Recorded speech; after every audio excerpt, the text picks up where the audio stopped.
బాలీవుడ్ నటుడు సైఫ్ అలీ ఖాన్ దాడి విషయంలో అసలేం జరిగింది? డాక్టర్లు ఏమంటున్నారు? పోలీసుల రియాక్షన్ ఎలా ఉంది? సైఫ్ ఫ్యామిలీ ఏమంటుంది? Have a look.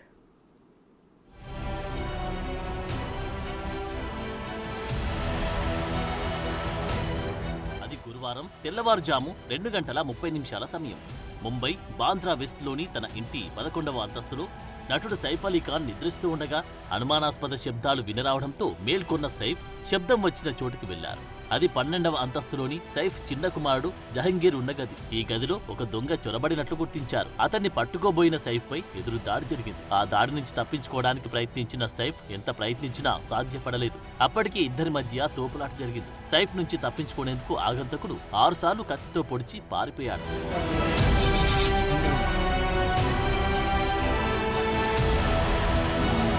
దాడి జరిగిందని తెలిసిన పెద్ద కుమారుడు ఇబ్రహీం వేగంగా రియాక్ట్ అవుతూ వెంటనే లీలావతి ఆసుపత్రికి తరలించాడని, ఆ టైంలో ఇంట్లో డ్రైవర్లు లేకపోవడంతో ఓ ఆటోను ఆశ్రయించాడని, ఆటోలోనే ఆసుపత్రికి తరలించాడని, సకాలంలో ఆసుపత్రికి చేరడంతో ముప్పు తప్పిందని చెబుతున్నారు కుటుంబ సభ్యులు.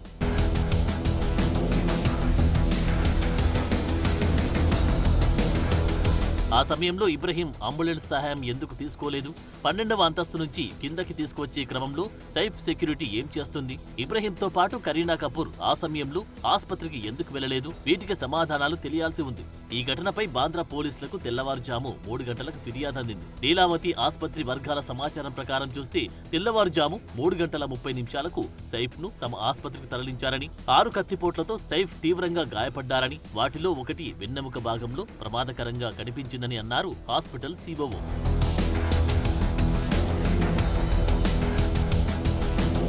ఇక neuro surgeon, cosmetic surgeon, anaesthesia డాక్టర్ల బృందం సైఫ్ అలీ ఖాన్ కు 2.5 గంటల పాటు న్యూరో సర్జరీ చేశారు. ఈ ఆకస్మిక దాడిలో సైఫ్ కు వీపు పైభాగంలో వెన్నెముక వద్ద తీవ్ర గాయమైనట్లు ప్రకటించారు వైద్యులు. ప్రస్తుతం సైఫ్ ప్రమాదం నుంచి బయటపడినట్లు ప్రకటించారు. శస్త్రచికిత్స చేసి 2.5 అంగుళాల కత్తి ముక్కను అక్కడి నుంచి తొలగించారు. దీంతో పాటు వెన్నుపూసలో ద్రవాలు లీక్ కాకుండా సరిచేశారు. ఎడమ చెయ్యి, మెడ వద్ద చోటు చేసుకున్న గాయానికి ప్లాస్టిక్ సర్జరీ బృందం చికిత్స చేసింది. సర్జరీ తర్వాత ఐసీయూలో కోలుకుంటున్నారు సైఫ్ అలీ ఖాన్. దాడి జరిగిన సమాచారం తెలిసిన దగ్గర నుంచి పోలీసులు పలు కోణాల్లో దర్యాప్తు ప్రారంభించారు.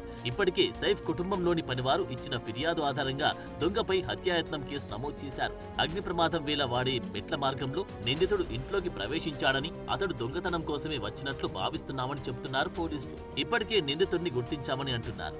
మొత్తం 10 బృందాలు ఈ కేసు దర్యాప్తు కోసం పనిచేస్తున్నాయని చెబుతున్నారు స్థానిక డీసీపీ దీక్షిత్ గేడం. ఇప్పటికే సైఫ్ కుటుంబంలో పనిచేసి 5గురు పనివారిని ప్రశ్నించారు పోలీసులు. సైఫ్ నివసించే హౌసింగ్ సొసైటీలో కొన్ని చోట్ల ఇళ్లకు మరమ్మతులు జరుగుతున్నాయని, దీంతో బయట నుంచి కొందరు పనివారు వచ్చిపోతున్నారని గుర్తించారు పోలీసులు. దర్యాప్తులో భాగంగా సైఫ్ ఇంటిని సందర్శించిన పోలీస్ అధికారుల్లో దయానాయక్ కూడా ఉన్నారు. బాంద్రాలోని సద్గురు శరణ్ అపార్ట్మెంట్ కు వచ్చిన దయానాయక్ కేసు ఘటనకు సంబంధించిన వివరాలు ఆరా తీశారు. ప్రస్తుతం ఈ వీడియోలు సామాజిక మాధ్యమాల్లో తెగ వైరల్ అవుతున్నాయి. ముంబై అండర్ వరల్డ్ ను గడగడలాడించిన, ఎందరో డాన్లను తుదముట్టించిన ఎన్కౌంటర్ స్పెషలిస్ట్ గా దయానాయక్ పేరుంది. సైఫ్ దాడి ఘటనపై పలువురు బాలీవుడ్ సినీ ప్రముఖులు ట్విట్టర్ వేదికగా స్పందిస్తున్నారు. సైఫ్ త్వరగా కోలుకోవాలని కోరుతున్నారు. మరోవైపు అభిమానులు కూడా సైఫ్ ఆరోగ్యంగా ఉండాలని పలు చోట్ల ప్రార్థనలు చేస్తున్నారు. మరోవైపు ఘటనపై సైఫ్ టీం అధికారిక ప్రకటన రిలీజ్ చేసింది. సైఫ్ అలీ ఖాన్ ఇంట్లో చోరీకి యత్నం జరిగిందని, ప్రస్తుతం ఆయనకు చికిత్స జరుగుతుందని, అభిమానులతో పాటు మీడియా కూడా సంయమనం పాటించాలని కోరుతున్నారు. పరిస్థితిపై ఎప్పటికప్పుడు అప్డేట్ చేస్తామని ప్రకటించింది టీం సైఫ్ అలీ ఖాన్. సైఫ్ దాడి ఘటనపై మెగాస్టార్ చిరంజీవి సైతం తీవ్ర దిగ్భ్రాంతి వ్యక్తం చేశారు. ఘటనపై జూనియర్ ఎన్టీఆర్ కూడా విచారం వ్యక్తం చేశారు.